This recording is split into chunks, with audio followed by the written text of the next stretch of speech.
Hello everyone, in this video we will learn how to use the bold and underline option in Google Docs. So what is the underline and bold? Now a set of characters that are darker and heavier than normal is the bold font.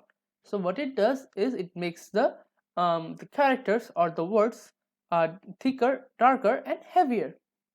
At the underline, it is commonly used to help to draw attention in a text. What it does is it just adds a line under the word or the characters. So this is how we are going to implement this video.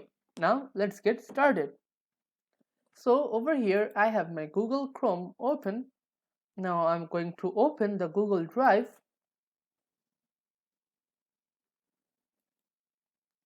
So let's say I want to open the Microsoft file, Microsoft document file.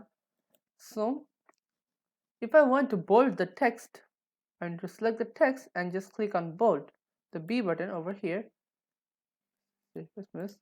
So what it did is it just made the letters a lot thicker. Let's try again. Click on bold, and it made the words thicker. So if we unbold them and just bold the first line, then you will be able to see the differences. So now the text is heavier and darker.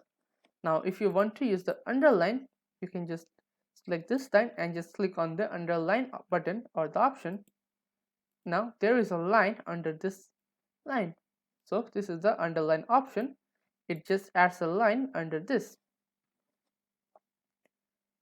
So now let's have a look at the summary. So in this video, we have learned how to use the bold and underline option in Google Docs. So thank you for watching.